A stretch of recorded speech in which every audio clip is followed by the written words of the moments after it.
So welcome everybody. Whether you're here in the room with us or online, I see old familiar faces and new faces. So welcome to everybody. Everyone who's online, we hope you can hear us properly. If you have any issues at all, please send a message in the chat to Juliet and she will either sort it out or halt proceedings or find a way to fix it. And today we're really here to kind of reflect back on the year of 2024. It's been busy towards the end for anyone involved in the biodiversity COP or the climate change COP, the World Urban Forum. But it's also been a big year in lots of other ways. I mean, I think a lot of focus has been on the US election, but it was a year of elections right across the world. It wasn't just the US. And so there have been changes in government, which could be positive or negative for nature, climate and equity right across the country, right across the world. This was an amazing year of elections and change. And that sets us up also when we look forward to 2025 and beyond to perhaps a slightly more complex geopolitical landscape for the issues that IIED works on and is passionate about.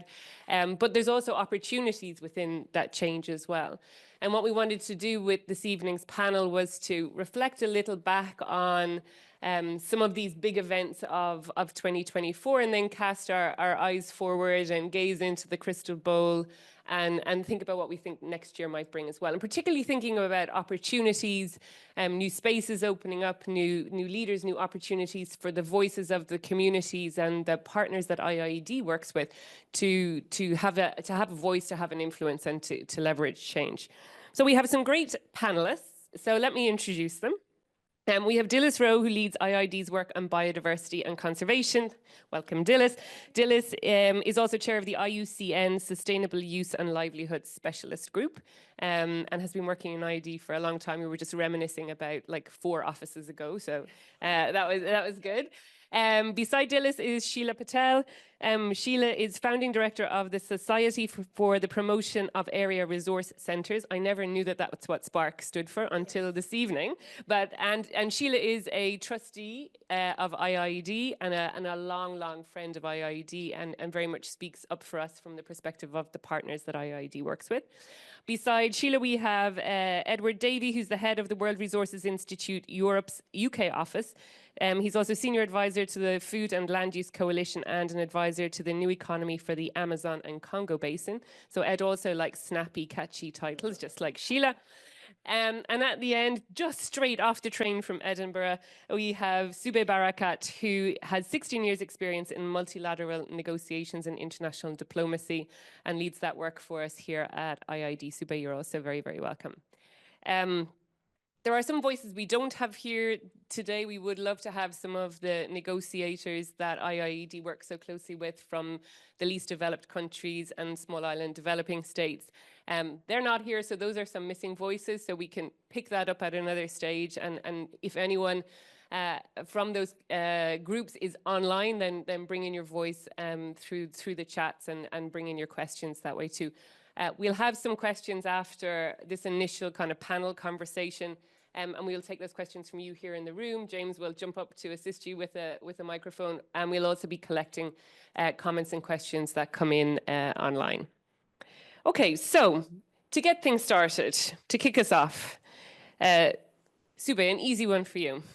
So COP29, in other words, because we were up here getting mixed up with our COPs and our numbers. So the most recent climate change COP, which was held in Baku in Azerbaijan, it was going to be the finance COP. And it had at its center another really, this acronym really of all acronyms, I just could never get out of my mouth right. So the NCQG, so the new collective quantified goal on finance. In other words, years and years ago, we said that developed countries should be supporting developing countries to the tune of about 100 billion a year in terms of climate finance. And now we needed to set a new goal, a new number to hold the global community to account to. And so that was at the heart, was one of the big issues at the heart of the climate change COP. So can you give us your take on what happened, like looking at that finance priority, but maybe on some other issues that were particular ones that you and the LDC group and the small island states were working on? It's coming. Yeah, no, off you go now. Okay, oh, even better. Thank you, Tara. The first thing I would say is every year feels like it's a finance COP, mostly because finance is really the most contentious issue, but also the one that will drive all the issues in terms of implementation and getting things on the ground done. But this year, like you said, it's a particularly important milestone, or at least it was perceived as one, even going back a number of years when it was when the parties to the UNFCCC and the Paris Agreement decided, let's agree a new goal. The 100 billion that was plucked out of midair just isn't enough. Let's figure out something that actually meets the needs of one, addressing climate change generally, but in particular, the needs of all of those countries and all of those people in vulnerable countries that need more support. So going in, I don't know if there was ever any real convergence going in. And I think it was probably a case of the usual divergence for months, probably even years going back. So you might have seen numbers being thrown around, maybe 100 billion, 200, 300, 5 trillion. The one that, somewhere in the middle that you hear is usually 1.3 trillion. This is what developing countries had said. We'd like to see something around here. Obviously, that's not what happened. And so for a lot of countries around the world, and I think a lot of people and a lot of activists and a lot of organizations that work on climate change, they would say what was agreed really fell far short. And I think to put that into context, it really isn't a technical issue in terms of what was agreed and why it was agreed. Fundamentally, I think I've always described COPs as not climate change fora. They really are fora for that cover trade. They're kind of a nexus for trade, for diplomacy, for international economics, for in terms of social development, all kinds of other factors. And so they all converge on this one forum, which is purportedly trying to address climate change, but it has to do it across these various facets. And so what happened? Well, I think politics happened, geopolitics happened, and I think anyone looking at the news today can probably see our global politics and geopolitics are probably as fractured as they have been in probably anybody's lifetime in this room, definitely in mine. You see a lot more balkanization. You see a lot more unilateral action. You see a lot less faith and trust in multilateralism. Some of that is deserved, some of that not so. But I would say, in terms of what this goal means, in the end, it's a number on a paper that countries have agreed to. There's no reason it can't change. There's no reason it can't be considered a floor. And I think one of the, maybe I would say, hopeful points coming out of this COP in terms of finance is that at least there was recognition that leading up to this other milestone COP, because there all seem to be milestones heading into Brazil, there's going to be at least a dialogue that started about, well, how do we take this number and work through a process that gets us closer to the 1.3 trillion or whatever it is, basically an order of magnitude more. How it works, we're not sure, but that's, I think, the saving grace of it. But overall, not the most exciting COPs in terms of outcomes, and not one that I think is a surprise. And I think it's more reflective of the world we live in and the politics we have, as opposed to necessarily just a broken process. I always thought, as a last point on this, a lot of people look at the UN and they think, oh, well, it's not working and it's bureaucratic and it's slow and et cetera. But in a way, the UN is meant to work this way, and it reflects, it's a mirror of what countries and people do. The more they cooperate, the more they want to work together, the more the UN works as a harmonious place where everyone has a voice and a seat at the table. And the more fractious it is outside the UN rooms and institutions, the more that is then mirrored and reflected in the various processes. And so maybe I'd leave it at that. And I would say, if we also work on the politics at home in different ways to strengthen multilateralism and collaboration across borders, empathy with people who are really suffering in many different ways across different issues, I think that will only be reflected in more positive outcomes in these fora, including the UNFCCC COPs. Yeah, thank you, Subhi. I like that. I like that analogy of the mirror. Yeah, it is a reflection of us because the United Nations is all of us, all of our countries. Sheela, I might come to you next if you want to grab that microphone there. So you were also at COP working very hard, but with a focus on really resilience and adaptation, as well as many other things, I am sure. But you know, what were your impressions from being there? And you know, were there successes alongside some failures? What are your reflections? So first of all, I'm a newbie to all this COP business. So I come in with all the doubts and deep belief that the world doesn't care at all about really vulnerable communities. And there is a long way to go to really integrate this large volume of people into whatever discussions happen. IIED's own work on money where it matters demonstrates that even though the 100, what was it, billion or million, whatever number, not even 1/3 of the money came, and not even 1/3 of the money was used, and nothing came to the poor. So let's be very clear that the present structuring of aid delivery does not reach those who need it the most, and that in reality, they all survive. We have a word in India called jugaad, that means on their own survival techniques and strategies.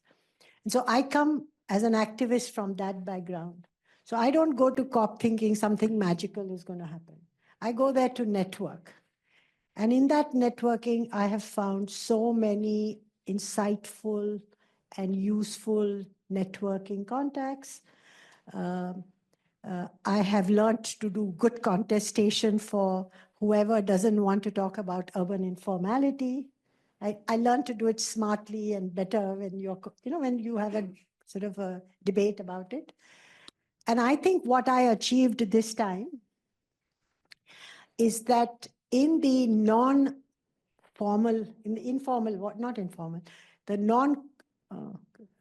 what is it? In the, what are they called? About outside the negotiating room, in the world that is managed by the champions team, informality is now a formal part of the champions campaign. Yes. And I think that that's important because regardless of how much investment is made in every other vulnerable group, all those groups will most probably have to turn to urban for survival. Our cities are already hostile to that. We have mayors who keep talking about poor people but don't do anything about it. I have fights with them all the time.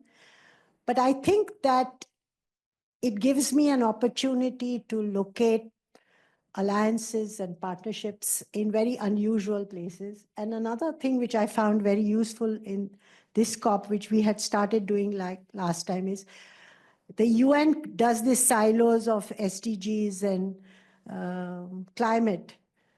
The reality is you cannot separate development and climate. And all development investments have to have climate as a foundational, science and everything. So I feel that that language, that perspective is coming very strongly in the non-state group. And I know that my body of work is to build the existing capacity for resilience amongst very vulnerable groups to improve to the extent they can. Because the chances that anybody else will do it for them is very dismal. And I include our own community as non-state actors in that process, because even today, the urban poor are wicked and the rural poor are virtuous. Yeah, well, thank goodness they have you. Thank goodness, Sheela, they have you helping to be a spokesperson for them, because I think you're quite right. We know in every emergency, whether it's COVID or climate, it's communities are themselves their first line of response to look after themselves.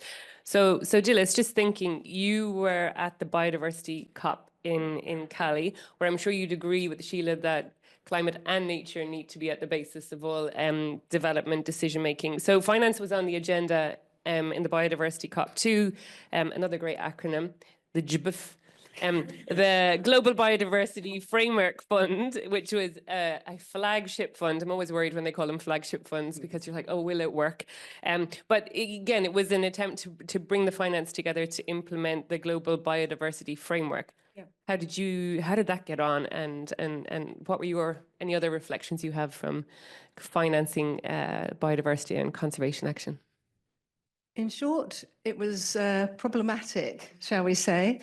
To properly answer the question about the Global Biodiversity Framework Fund and the financing of it, kind of need to step back 2 years. So biodiversity COPs only happen every other year compared to climate COPs, which happen every year. So 2 years ago, it was a landmark COP. COP15 in 2022 was where the Global Biodiversity Framework was agreed, which is the framework which sets the course of action for the next 10 years, actually 8 years, because it took 2 years. We were 2 years delayed negotiating, but it's the framework to 2030. And as part of those negotiations, financial mechanism was high on the agenda.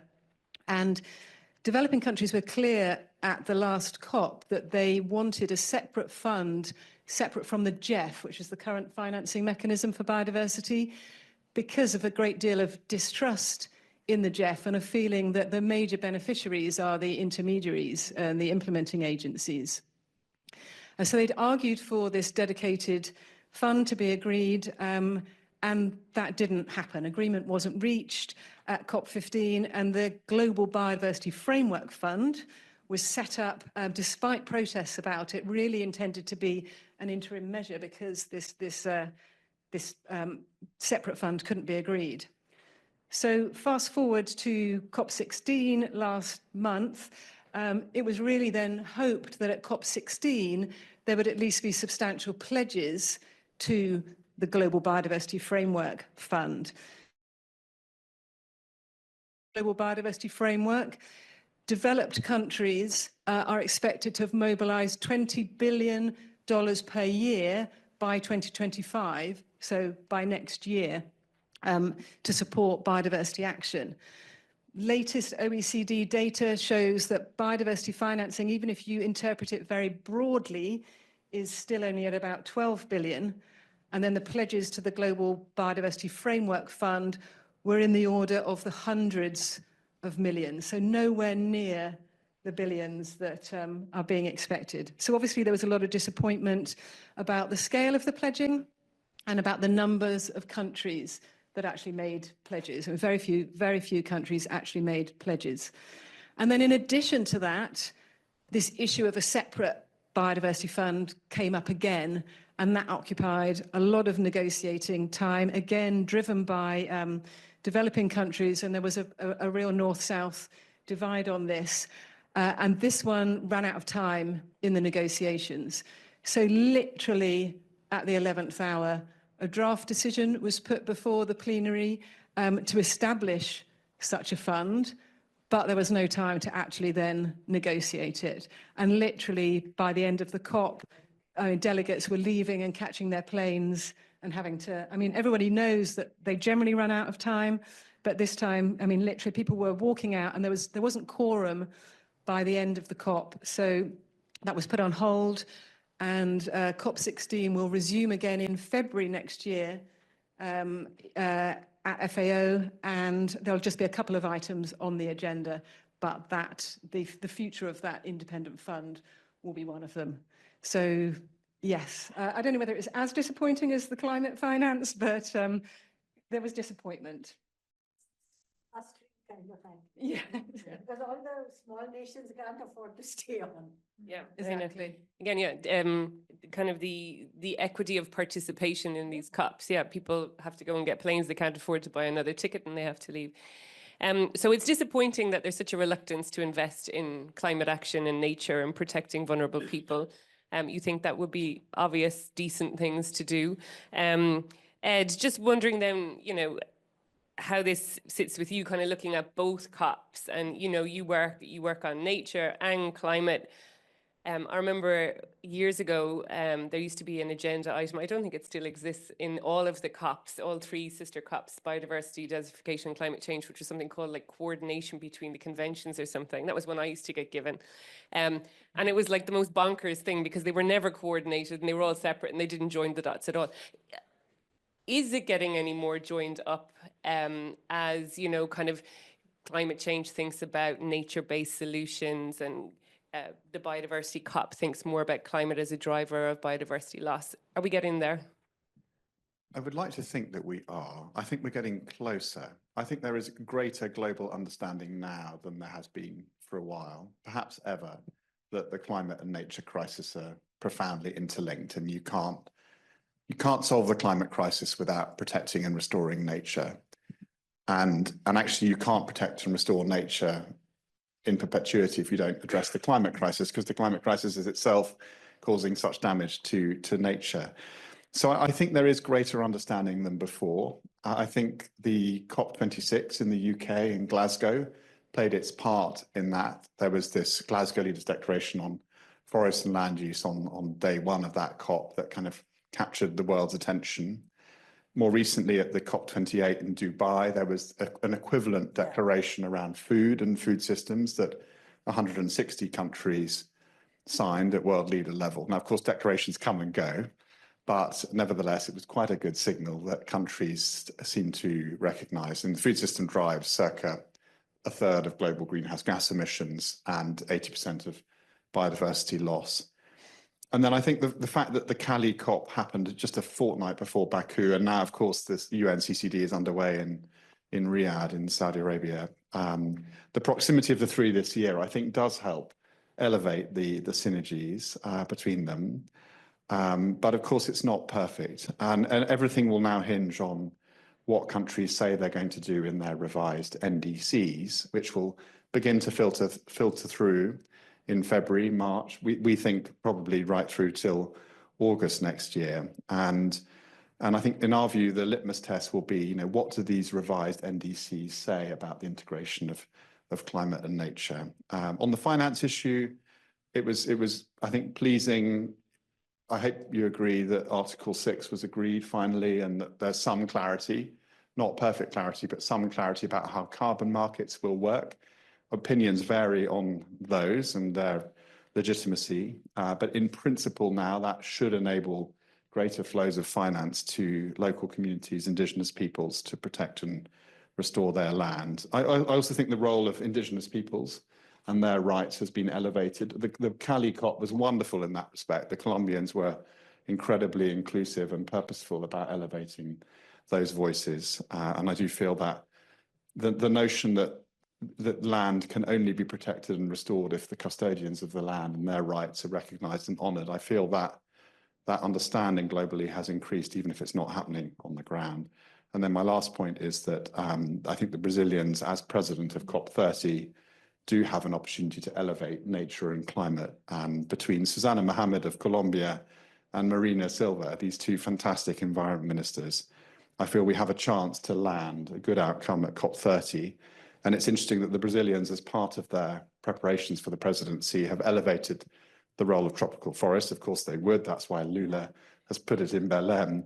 But there is this big fund that the Brazilians are trying to establish, the TFFF, which, another acronym for you, Tara, which in principle could generate major flows of finance for the Amazon and for other critical forests in the world, Indonesia, DRC, etc. Thanks, Ed. Yeah, really, really useful reflections there. And you had a look at you mentioned like the increased focus on local communities and indigenous peoples within the climate COP, which has been very slow to come comparison to the biodiversity COP. And Dilys, I wondered then, one of the positive steps at the biodiversity COP in Cali was the establishment of a permanent subsidiary body for indigenous people and local communities. So really elevating their importance and their influence within the biodiversity COP. So, how do you see that rolling out in terms of strengthening the implementation of the global framework by giving stronger voices, as Ed said, to the custodians of so much of our valued biodiversity? Yeah, that was a real bright spot of the CBD COP when that subsidiary body was agreed, and obviously Indigenous people and local communities that were there, you know, were cheering and I think got a standing ovation in plenary, and it was yeah, greeted with great jubilation, and I think sends a great signal to other conventions. So, for example, I also work on the Convention on International Trade in Endangered Species, CITES, and within that convention, people have been arguing for a permanent committee for rural communities for several years now, and it's been very robustly rejected. I think it'd be harder to reject these things now that the precedent has been set in one COP. So just in terms of how that will help with implementation, of course, one of the other things that wasn't agreed at the CBD COP was the monitoring framework for the Global Biodiversity Framework. So with no finance and no means of monitoring implementation, and very few countries having actually submitted their national biodiversity strategies and action plans, implementation itself is kind of slightly up in the air. But at the very least, having this new subsidiary body, first of all, elevates the priorities of Indigenous people and local communities, but it also gives them a higher level and permanent standing within decision-making processes. So there's always been a working group on Article 8J within the CBD. So Article 8J, for those of you that work on climate rather than biodiversity, is concerned with traditional knowledge, access and benefit sharing, and so on. So they've agreed to work, there's been a rolling work programme for that article. So this permanent body will basically transform the working group that was previously responsible for implementing that from temporary, which could be disbanded, to something permanent. So hopefully that will help sort of help IPLCs really reinforce their priorities when implementation is being discussed, when MBSAPs are being decided and submitted to the CBD. But as I say, there's a dearth of inaction in terms of actual implementation, so we need to make progress there. Like we're just hiding behind a whole lot of acronyms. Yeah. There's so many of them. And then each convention has its own. So Subhi, a question I've been asked a lot, I'm sure you are too. Well, what are your thoughts on this COP process? Does it work? And earlier we were having a conversation around, well, look, there's 3 of them in a row. Can you roll the 3 into one? I mean, the agenda might be 97 pages long. But, or, you know, if we roll back to 1992, why did we create 3 on desertification, biodiversity and climate? Well, right back then we did look at them as 3 very distinct issues, even if now we see much more how they're interconnected. But yeah, so do you think these COP frameworks, these processes are still fit for purpose today? Yeah, that is definitely not an easy question to answer. But before I get to that, one point I wanted to make, and I think it ties into all 3 or 4 of the previous remarks, and that is not just how intertwined nature and climate are. You can't address one without also addressing the other. But the third aspect of that is also the social issues. You can't address either one of them. At least I don't believe you can, without addressing poverty, inequality, which are crises that are spiraling out of control within countries, among regions, et cetera. And I've always been a firm believer, you address that issue first. If that issue is addressed, the rest can fall in line. Which I think then connects with the point Sheela was making about sustainable development in general. It isn't also just about social and environmental issues. To me, there's a hierarchy.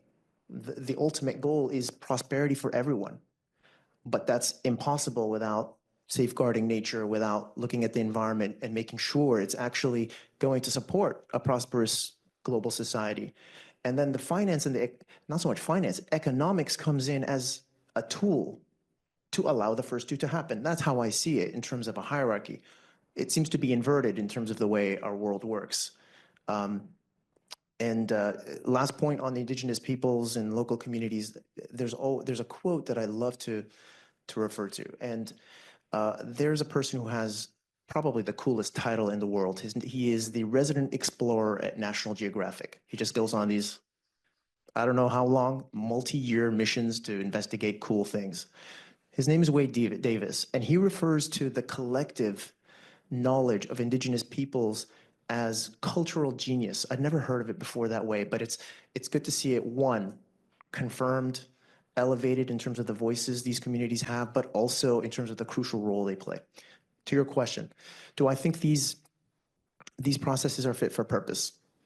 I guess it depends what purpose you're talking about, because it's been 30 years. Carbon dioxide or carbon dioxide equivalent in the atmosphere is going up. Temperatures are going up. Fossil fuel subsidies, as far as I know, are not going down. Fossil fuel subsidies are an order of magnitude higher than all these climate finance. Same with agricultural subsidies. Orders of magnitude, if you think about war and weapons and the military subsidies. And so can these processes solve these problems? I don't think so. And I don't think they were meant to solve those problems. Now, despite the issues that these processes have, one thing that I would say is indispensable is that, especially for these multilateral treaties, these are the only fora where everybody has a voice. And if we think about implementation, it's always going to be at the local level ultimately. But how do you do that if you don't have coordination at the global level and regulation at the global level? And so everyone having a voice and a seat at the table is critical. And so when it comes to how these processes work, it's a disturbing trend to see, you know, the interests of maybe corporate interests who aren't as interested in climate action as others are, or fossil fuel lobbyists, their numbers really going up. But they've been around the whole time, and you can't address climate change without having those people on board. And so how do you manage that tension? I don't know. And so when it comes to how we improve those processes, I think there are definitely some ways to do that. Anything which might blow up the processes, I would say let's steer clear of those, because calls for reform for processes have been around for a long time. They are often meant to minimize these processes. And if you minimize processes like these, guess what? It isn't rich countries or corporations that are going to be left out. It's usually civil society. And you can see that at the same time that you have fossil fuel interests and lobbyists increasing in numbers, civil society think about IIED and other organizations. We're getting less and less spaces. Civil society has less and less of a voice. And so those are the ways, transparency, equity in terms of representation, but also participation. You mentioned that Tara. Those are the areas I would tackle first, so that at least what is happening at these processes is clear to everyone. Whether they solve the problems that are at hand, climate, biodiversity loss, et cetera, in the end, I think it's a matter of political will. We don't need more science on these things. We have all the knowledge we need. We know how integrated these issues are. Anybody who needs more evidence probably will never be satisfied by evidence. And so the question is, how much are we going to actually call out the lack of political will? And how much are we going to push for that political will at home, where every single person has a voice and a constituency to represent? And then translate that into action at these fora, whether it's support like we do with partners that have aligned interests, like with the LDC group, or with small island developing states who share some of the outcomes that we want to see. Yeah. Great. Those are great insights. I agree with you so much, particularly on the fact that social justice has to be the driver across all these agendas. Ed, I'll come to you, and then Sheela, and then we'll come to the audience for questions. So Ed, looking ahead to 2025, what are your thoughts? Is it around, reforming processes? Is it around, well, forget what's behind us and let's look at the new opportunities in 2025? Where do you think the moments and the opportunities will be in the year to come? Thank you. I mean, it is going to be a very, very difficult year for obvious reasons. This terrible conflict in the Middle East, Russia, Ukraine, the decline of multilateralism and trust, a very volatile US government incoming, etc.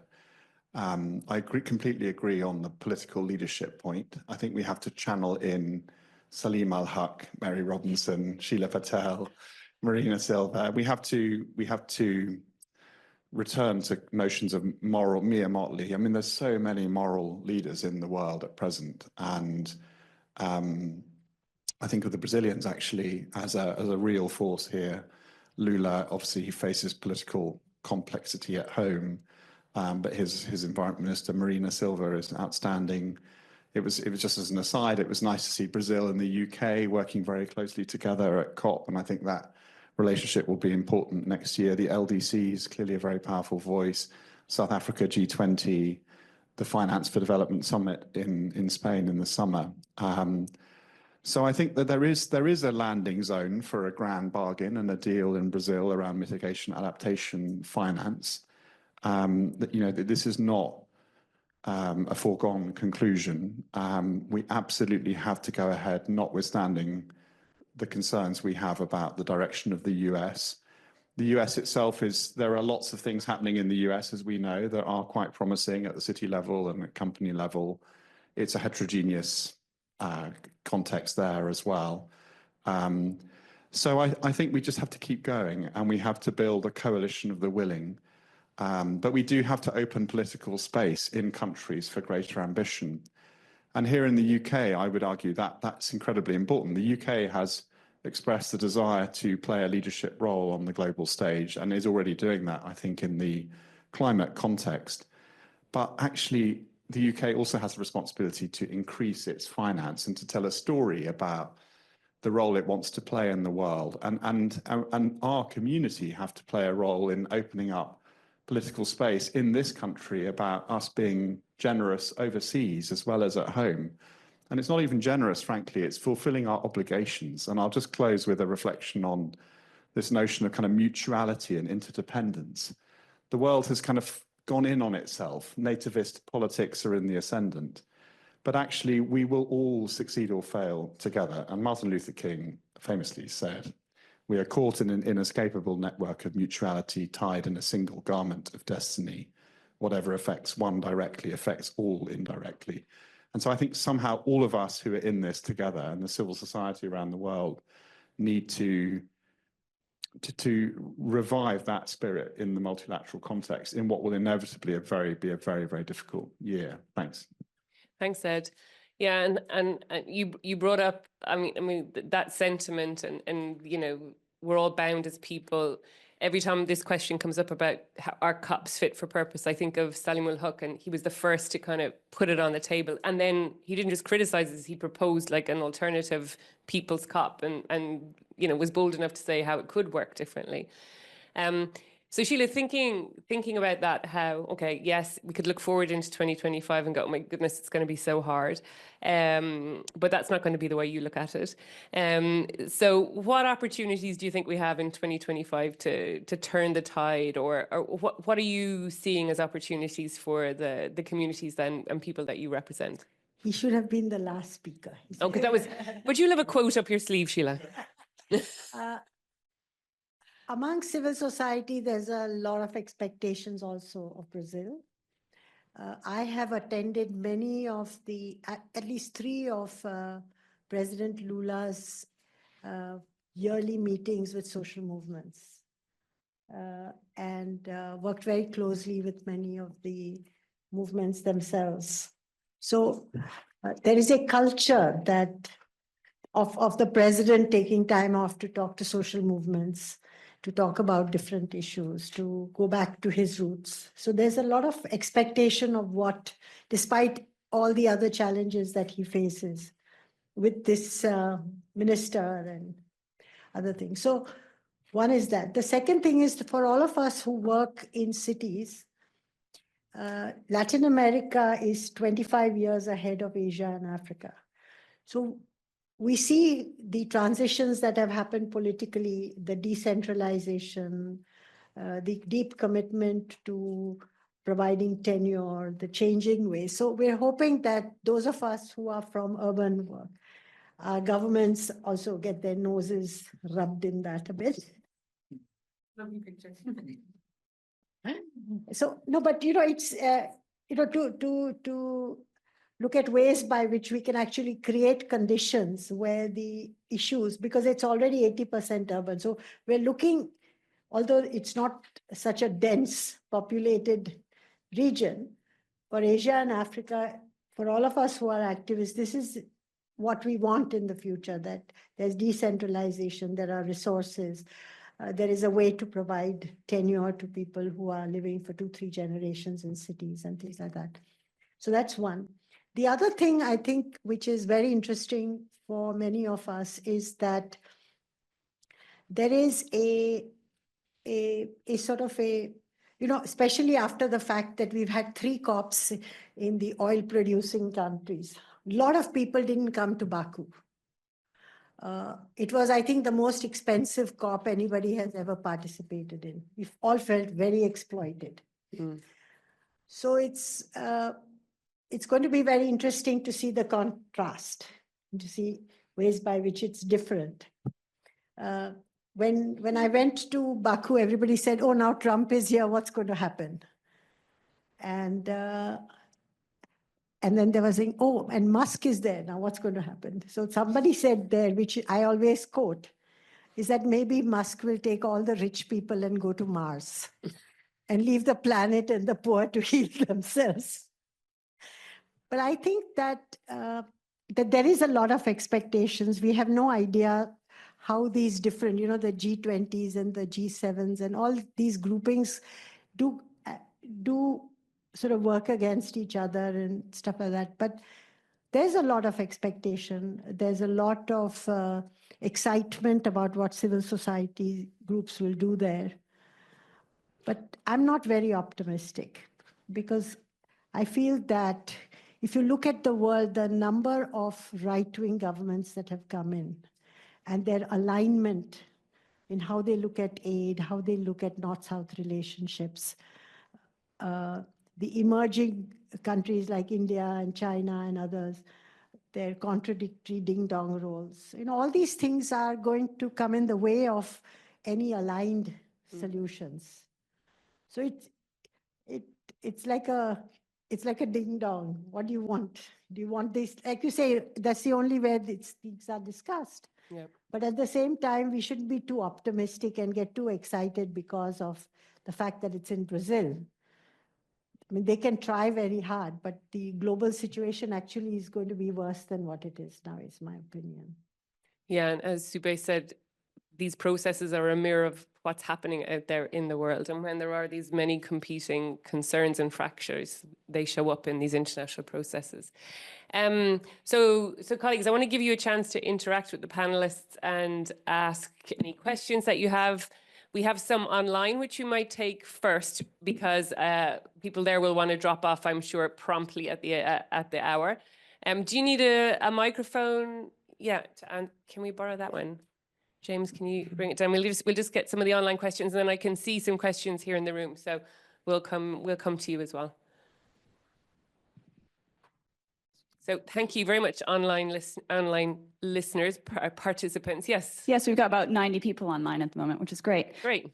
So Isabel Hachette of World Accord has made a comment. She says, there are also other ways to alleviate poverty and to combat the multiple crises that we're going through besides using multilateralism. INGOs, CSOs, local associations are best positioned to do that work. Seems relevant to what you've been discussing. We've also got another question from Teresa from Slum Dwellers International in the Philippines.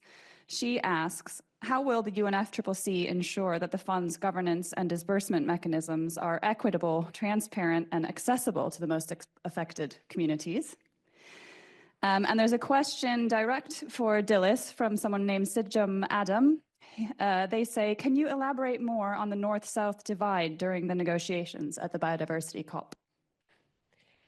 Okay, thank you very much. So the first comment was, I think, reflecting something that you had said too, Sheela, which is that, it doesn't have to be multilateral global funds that come to the rescue. In fact, that money rarely gets to the poorest and most vulnerable, but INGO, civil society organizations, people helping themselves may actually be a more immediate and long-term response. I think that was a comment that we would endorse, and I'll give you a chance to come in on it if you want.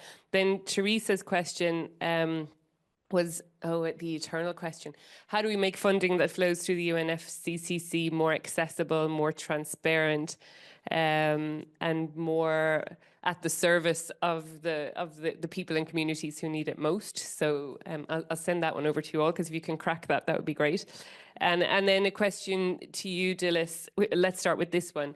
Can you just say a little bit more about the North-South divide at the Biodiversity COP?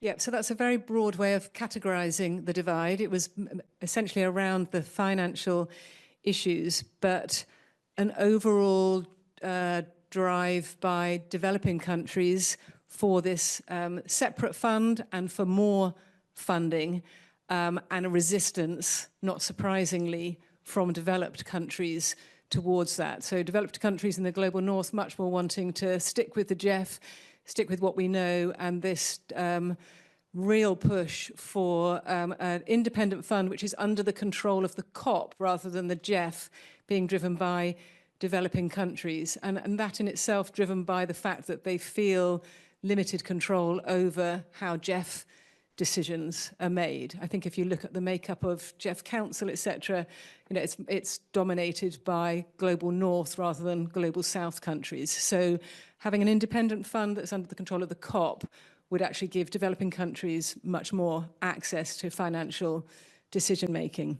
Is that inspired by what's happened with the Green Climate Fund? Are they looking for something different or similar to that? I think we're nowhere near that stage of negotiations in thinking what it might look like, other than that they don't want it to look like the GEF and they want to have more direct control. But that is, as I say, that's a very crude characterization, north-south. But if you do want to characterize it crudely and you look at the countries that are opposing and the countries that are supporting, that's generally how it falls.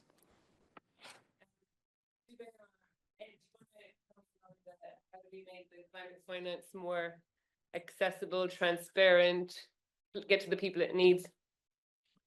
Just two very quick thoughts. I think the locally led adaptation principles that IIED and WRI and others have worked on might be a good guide to funders. I was encouraged by Mafalda Duarte, who I think's had good advice from Andy Norton and others about their desire to really basically enable lots of local CSOs to register with and apply for a GCF funding. So if that happens in the next year or so, which I think is Mafalda's intention, that will massively increase the likelihood of flows of finance to local actors. So credit to Mafalda and colleagues for that. Thank you, Ed. I'd only add one or two other points. This is a long-standing issue. How do the communities, the people, the countries that actually need these funds and who they're purportedly for actually get them and use them? There are massive bottlenecks in the bureaucracy of these funds. Access is a problem. The resources you need and the kind of technical expertise you need just to even apply for them are massive hurdles. Most countries can't do it alone. And so you end up with a model where even applying for these funds and putting together the cases for them are outsourced to the multilateral development banks and other institutions that are supposed to be helping with these problems. So part of it is that aspect.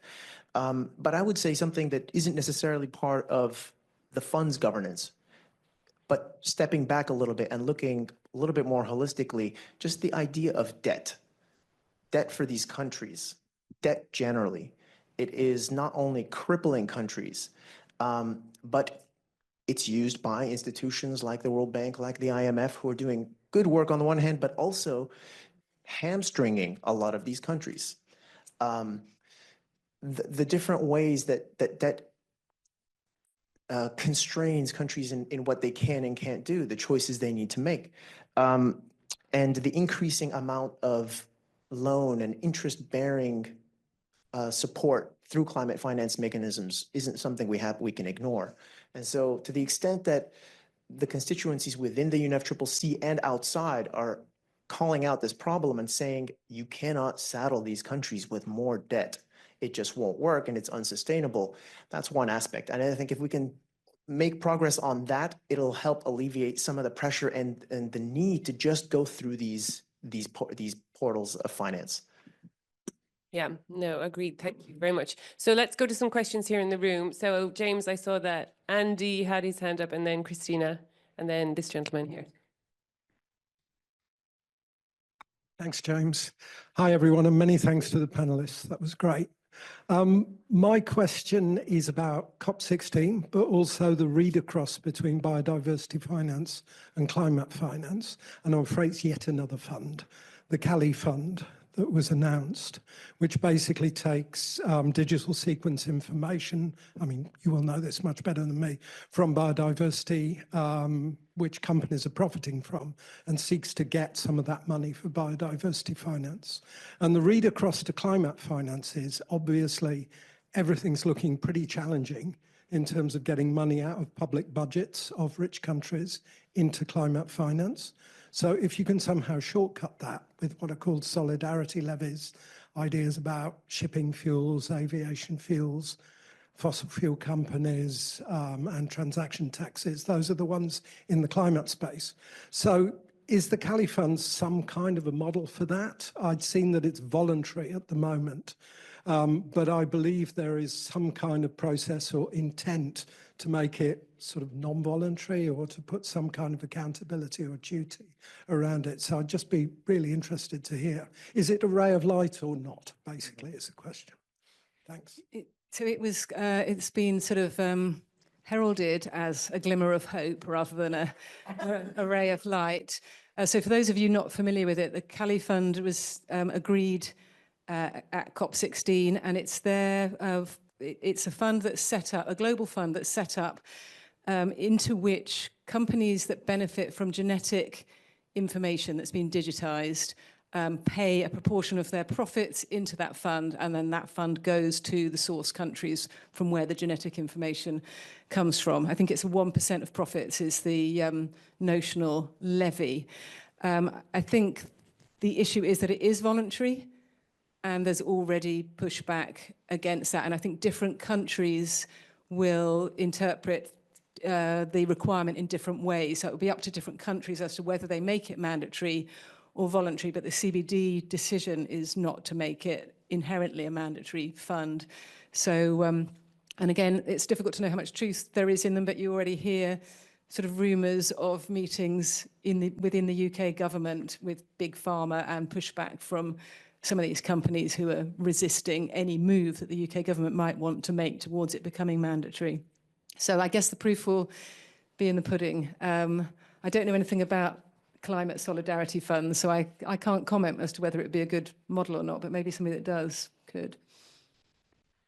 Well, I can say one, which is we were talking about those climate solidarity funds levies 10 years ago, 15 years ago.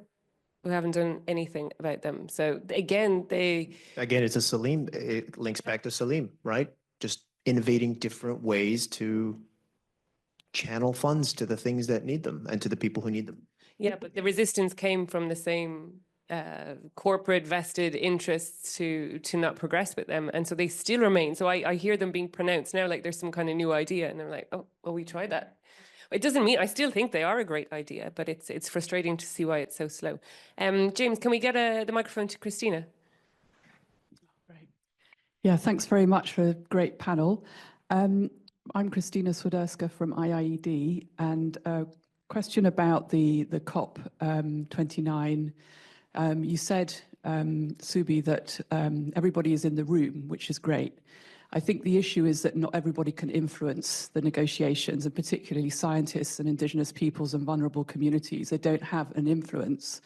So I'm wondering if there's any chance of trying to take the precedent of the permanent body on Article 8J in the CBD and trying to argue, because traditional knowledge is included in the Paris Agreement. And can you, try and argue for a permanent body that has an advisory status role, as it does in the CBD, which would really strengthen the voice of vulnerable people and their ability to influence the different decisions, which is basically what the subsidiary body in the CBD is set up to do. Yeah, and just to add to that, I think the reason it's so significant, to add to what Dilys was saying, is that traditional knowledge has been really marginalized in the CBD. Even though it's an article in the CBD, the COP decisions have not really integrated them. For example, the one COP16 decision on biodiversity and climate change talks about nature-based solutions and the need for private finance and biocredits, and many Indigenous peoples and local communities are against, particularly Indigenous peoples. So this will allow them, the permanent body will allow them to ensure the decisions are much more in line with their cultural and spiritual values and with their land rights and other rights. So really important to learn from that, I think. Thank you. Subhi, I'm going to let you come back to that now, but just I want to say to any of our online participants that need to leave, because it's 6 o'clock on the dot now, thank you for joining us in IIED for this event, and do look out for the next one. And for those of you in the room, you can't escape, so not for another few minutes. Subhi, did you want to come back on that question from Christina? Sure. I don't have a lot to say about it, to be honest, except that, yeah, I think it's worth trying. Now, do I think it's going to have a material impact on the outcomes of the climate COP? I don't know. It's hard to say. It's too early to say whether it'll have any material outcome or difference, make a difference in the CBD context. But yes, elevating those voices, giving them more prominence, I think is a good thing. How one does that, and again, I think if the idea is to strengthen the voices of those who are asking for more ambition, more coherent climate action, getting support and finance and et cetera to the people who need it and the people who are actually doing the work, you know, the actual custodians of nature, the people who are keeping carbon in the ground, in the soil, et cetera, then yes, I think that would be a great thing.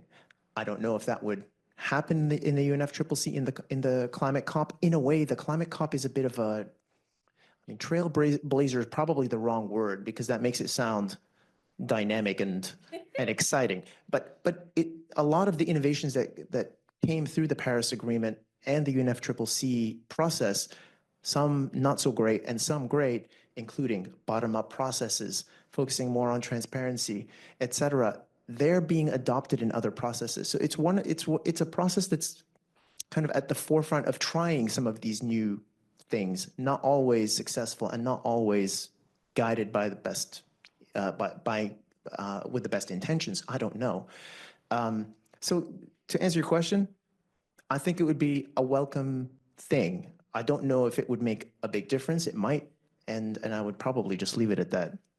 Yeah, and I think, Christina, that, you know, I think the different conventions are trailblazers on different things. So I think the Convention on Biodiversity has been a trailblazer on traditional knowledge and Indigenous people and recognition of local communities. It has been a decade ahead of the UNFCCC on that area. So I think the UNFCCC should be humble enough to look over and see what it could learn from biodiversity. And biodiversity should have a look over to desertification and see what we can learn. Sorry, you be very patient. James, this gentleman here. I don't know you, so hi. And I never introduced myself either, I realized at the beginning anyway. Too late for that. Hi, my name is Sagar. My roots are from Africa and India, and my interest is, as I was learning from activists a long time ago, the mantra which is systems change, not climate change. Oh, okay, what is systems change? Okay, my body is a whole system, right? The earth is a whole system. So my natural inclination to ask where is everything coming from is a fitting question because it's a part of the system. My observation is that through all these last 10 years, one thing I'm getting is that us in the global south have been massively ripped off, not in the way people understand. And that is that when I see mines all across Africa, especially Western Africa, Sahel region, Congo, and India, wherever else in Chile, doesn't matter where it is in the global south. And I look at what they're mining. Yeah, they're mining the coal. That's been standard for 100 years. But what they are mining is the cobalt and the bauxite. What they are mining is only focused on what was there beforehand. So when we're talking about all these green solutions to carbon capture, it's like, yeah, but there was a forest beforehand. For every acre of forest, how much are we losing? And whole ecosystems, and 200 meters deep into the primary water, we're ripping all this forestry out. We're displacing the people. The women and children are either raped or working in slave chains. and we're dressing them up as green solutions that are going to save the planet. And then we've got the goal to say to the Global South, we're going to do scope 1, 2, and 3. We're going to do cradle to cradle. We're going to do all these fancy words.